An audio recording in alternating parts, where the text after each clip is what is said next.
Hello दोस्तों, स्वागत है आप सभी का मेरे इस यूट्यूब चैनल जीएस टच में, जिसमें आज हम कर रहे हैं part 7 of the lecture series of daily 10 questions. We have already completed part 6 means 60 questions with complete explanation. Now we can begin with part 7. So our first question is the core principle of multilateral trading systems are. Multilateral trading system के core principles क्या हैं? First option दे रखा है non discrimination, second है reciprocity, third है protectionism and fourth है domestic safeguard. तो सबसे पहले इसकी एक्सप्लेनेशन देखते हैं. एक्सप्लेनेशन में क्या कहते हैं? मल्टीलेटरल ट्रेडिंग फैसिलिटी क्या है? ये एक यूरोपियन टर्म है फॉर ट्रेडिंग सिस्टम के लिए that facilitates the exchange of financial instrument between different parties. Means different countries क्या कर रही हैं? अपने अपने फाइनेंशियल इंस्ट्रूमेंट एक्सचेंज कर रही है, कुछ ना कुछ ट्रेडिंग कर रही है. और इसके कोर प्रिंसिपल क्या है? First, trade without discrimination. Trade without discrimination का मतलब क्या है कि फॉरेनर्स को और जो वहाँ के लोकल्स हैं उनको इक्वली ट्रीटमेंट मिलेगा. थर्ड क्या है? Free trade. फ्री ट्रेड का मतलब कि थोड़ा बहुत नेगोशिएशन होगा, बार्गेनिंग होगी, लेकिन कंप्लीटली ऐसा नहीं है कि हम कस्टम ड्यूटी नहीं लगाएंगे, कोई टैक्स नहीं लगाएंगे, नहीं, कुछ होगा लेकिन थोड़ा बहुत बार्गेनिंग के साथ. फोर्थ प्रिंसिपल क्या है? Encouraging development and economic reforms. हम अपनी कंट्री या दूसरों की इकोनॉमी के लिए क्या करेंगे? उनको डेवलपमेंट में एनकरेज करेंगे और इकोनॉमिक में चेंजेस लाएंगे, रिफॉर्म्स लाएंगे. फिफ्थ है प्रमोटिंग फेयर कंपटीशन. मीन्स सबके साथ एक फेयरली ही ट्रीटमेंट होगा. और सिक्स्थ क्या है? रेसिप्रोसिटी. रेसिप्रोसिटी का मतलब the practice of exchanging things with others for mutual benefit. हम दोनों की भलाई के लिए काम करेंगे, म्यूचुअल बेनिफिट के लिए काम करेंगे. Specially privileges granted by one country और ऑर्गेनाइजेशन टू अनदर.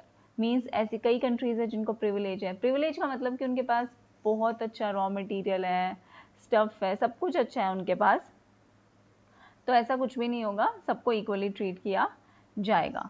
तो कोर प्रिंसिपल्स क्या है? First, non discrimination. सही है, बिल्कुल डिस्क्रिमिनेट नहीं करेंगे. रेसिप्रोसिटी होगी, लेकिन हम किसी को प्रोटेक्ट नहीं करेंगे. ऐसा नहीं है कि बाहर की कंट्री है, ये तो हमारी नेबर कंट्री है या ये हमारा इनके साथ अच्छा रिलेशन है तो हम इसे प्रोटेक्ट करते हैं, कोई और कंट्री आ गई तो उसको हम प्रोटेक्ट नहीं करेंगे. ऐसा कुछ भी नहीं है, हम किसी को प्रोटेक्ट नहीं करेंगे. और फोर्थ क्या है? Domestic safeguard. ऐसा ज़रूर होगा लेकिन कि अगर बाहर की कंट्रीज आके कम रेट में यहाँ पे सेल कर रही है तो उससे हमारी डोमेस्टिक कंपनीज को क्या होगा? लॉस होगा. तो डोमेस्टिक सेफगार्ड तो हम रखेंगे. मीन्स हम उनके ऊपर थोड़ी बहुत कस्टम ड्यूटी लगाएंगे, नेगोशिएशन के साथ लगाएंगे. सो ऑप्शन फर्स्ट, सेकंड और फोर्थ क्या है? Correct. Means option A is correct. Now अब हम चलते हैं नेक्स्ट क्वेश्चन पे. हमारा नेक्स्ट क्वेश्चन क्या कहता है? Many developing countries content that labour standard constitute a barrier to free trade. जो लेबर के जो स्टैंडर्ड्स है ना, जो स्टैंडर्ड्स बना रखे हैं वो हमारे लिए फ्री ट्रेड में क्या है? बैरियर की तरह है. और इसका रीजन क्या दे रखा है? Their competitive advantage in the global economy is cheap labour. कई ऐसी जगह हैं जहाँ पे लेबर बहुत ही चीप, बहुत ही सस्ते मिल जाते हैं. और कई ऐसी हैं कंट्रीज, जैसे डेवलपिंग कंट्रीज की ही बात ले लो. डेवलपिंग कंट्रीज में क्या होता है? सबको ही इनकम अर्न करनी है, सबको ही आगे डेवलप होना है. ऐसा तो नहीं है वो ऑलरेडी डेवलप्ड है, तो वो उनके लिए क्या बन जाता है? फ्री ट्रेड में एक बैरियर का कारण बन जाता है. हाँ, और इसका मेन रीजन क्या है? Cheap labour. तो बोथ ऑप्शन सही है, both A and R are correct. And R क्या है इसकी? करेक्ट एक्सप्लेनेशन है. फ्री ट्रेड में बैरियर बनते हैं चीप लेबर्स. क्वेश्चन नंबर 13 पे चलते हैं. Arrange in order the WTO मिनिस्ट्रियल्स. WTO मिनिस्ट्रियल्स जो कॉन्फ्रेंस होती है उसको हमें ऑर्डर में लाना है. तो देखते हैं सबसे पहले इनकी कॉन्फ्रेंस कहाँ हुई थी. पहली कॉन्फ्रेंस जो हुई थी वो इनकी थी सिंगापुर में, ठीक है. सेकेंड हुई जेनेवा में. थर्ड हुई सिटल जो कि कहाँ है? यूनाइटेड स्टेट्स में. फोर्थ हुई है दोहा कतर में. Fifth कैनकन Mexico. Sixth Hong Kong. Seventh फिर से जेनेवा में. एट्थ भी जेनेवा में हुई. नाइन्थ हुई बाली में, और बाली का इंडोनेशिया. 10th हुई नेरोबाई केनिया में, और 11th हुई ब्यूनस एरिस अर्जेंटीना में. अब हमें जो यहाँ पे ऑप्शन दे रखे हैं उसमें क्या दे रखा है कि जेनेवा, दोहा, हांगकांग और सिटल. तो सबसे पहले बताओ कहाँ पे हुई थी?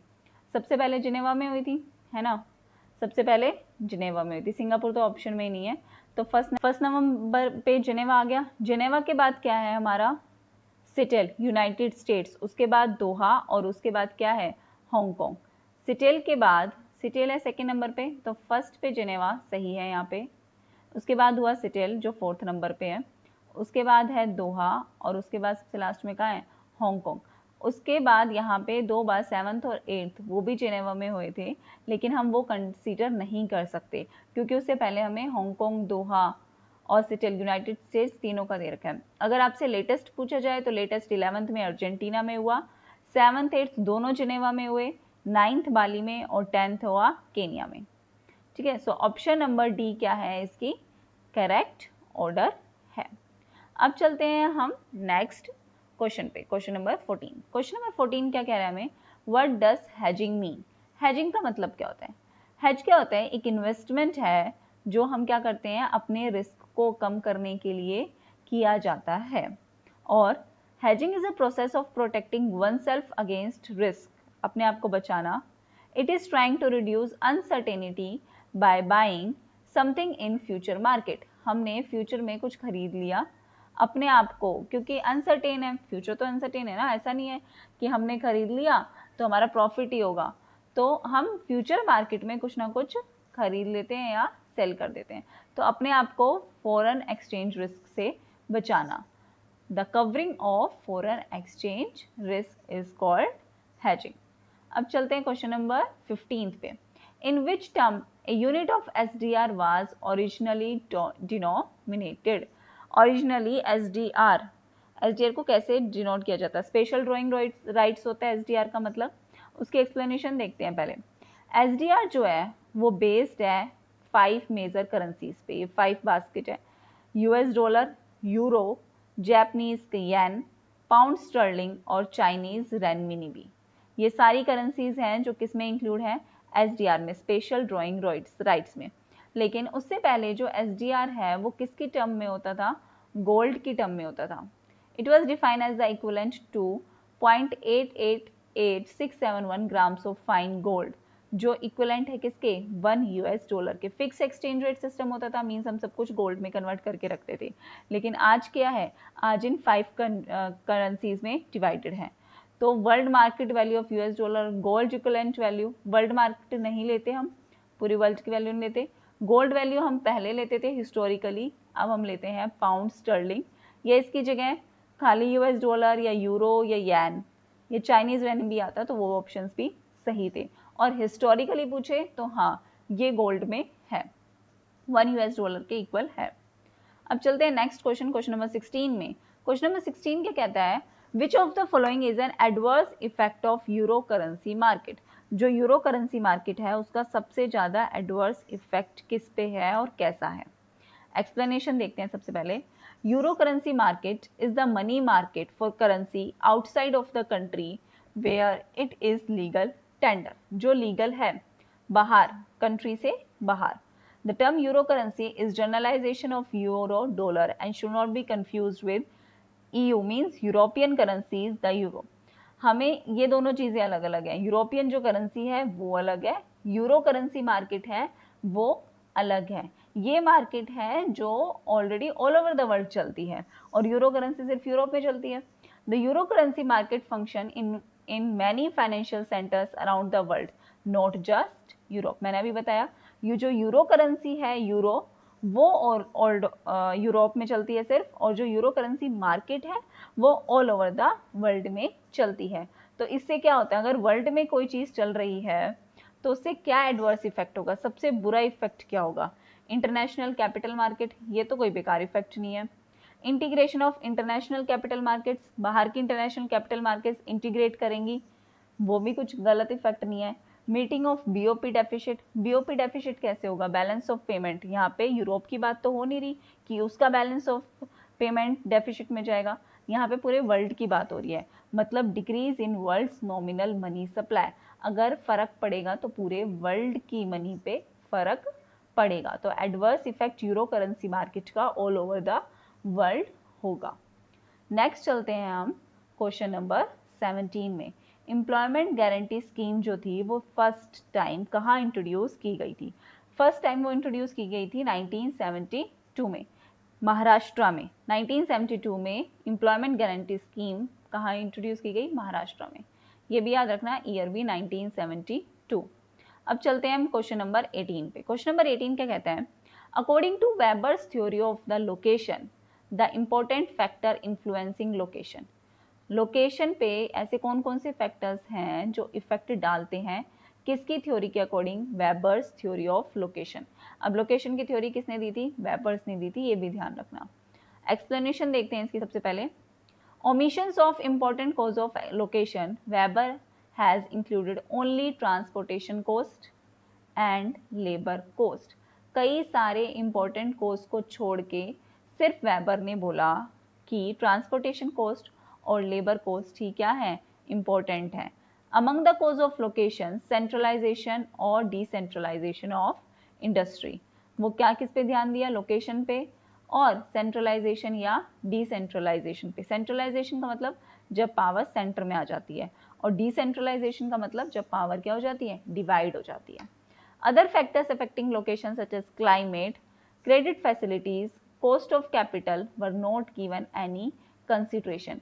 मीन्स जो वेबर की थ्योरी थी उसने सिर्फ ध्यान दिया ट्रांसपोर्टेशन कॉस्ट पे और लेबर कॉस्ट पे। तो ट्रांसपोर्टेशन कॉस्ट है ऑप्शन नंबर 1 और लेबर कॉस्ट है ऑप्शन नंबर 3। तो फर्स्ट और थर्ड हमारा सही है, मीन्स ऑप्शन सी क्या है हमारा? करेक्ट है। नेक्स्ट हम चलते हैं क्वेश्चन नंबर 19 पे।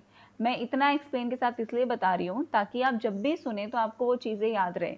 अब आप ये देखना कि आप ये क्वेश्चन वीडियो सुनने के बाद प्रीवियस ईयर क्वेश्चन को जरा देखना और आप खुद कर पाओगे, आपके दिमाग में होगी वो एक्सप्लेनेशन अगर आप बार बार इन वीडियोस को सुनोगे तो।